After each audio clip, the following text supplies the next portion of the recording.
stage. Thank you.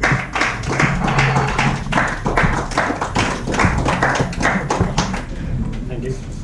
I don't like how the table is set, just turn the table around for moving.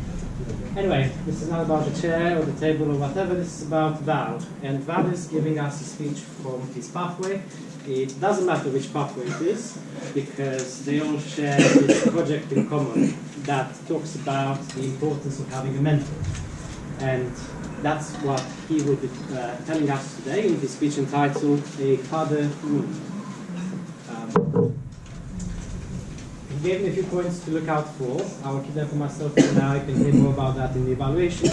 But the only point I have is for the timer, the time at 5, 6, and 7, please. That being said, let's all welcome, please, Val.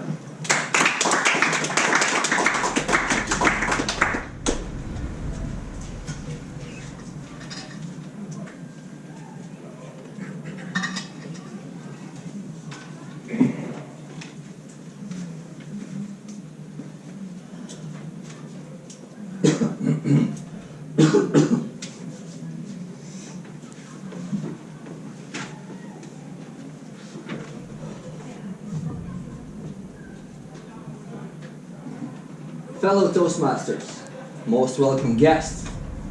Everyone is born with a father hunger. It is a desire to be approved, understood, and loved by one's own father. Growing up with a sense of strength and authority provides the kind of structure that allows a child to flourish in later life.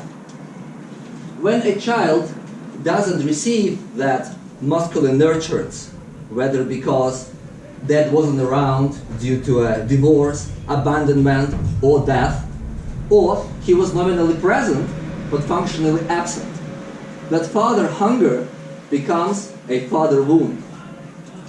A father wound creates a sense of emptiness that can haunt someone their whole life, although they don't always recognize it for what it is.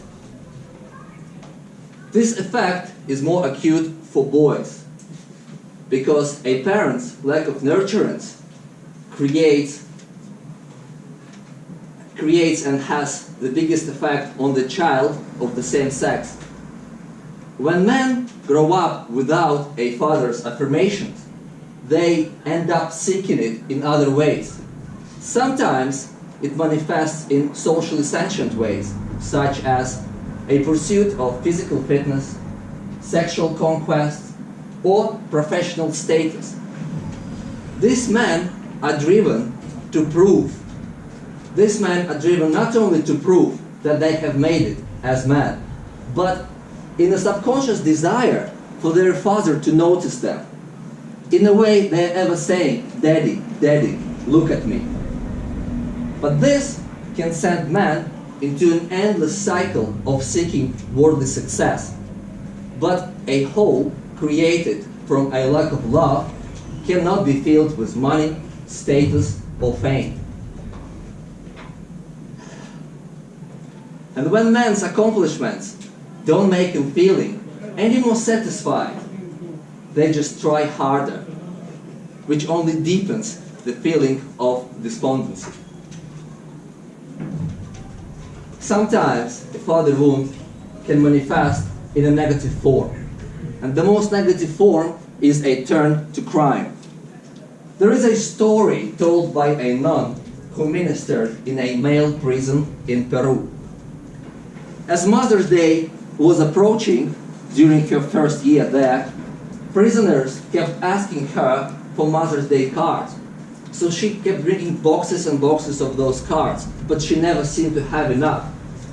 So when a Father's Day approached, she decided to prepare for the onslaught of requests by bringing an entire case of Father's Day cards. That case was never opened. Not a single prisoner asked her for a card. She couldn't even give them away.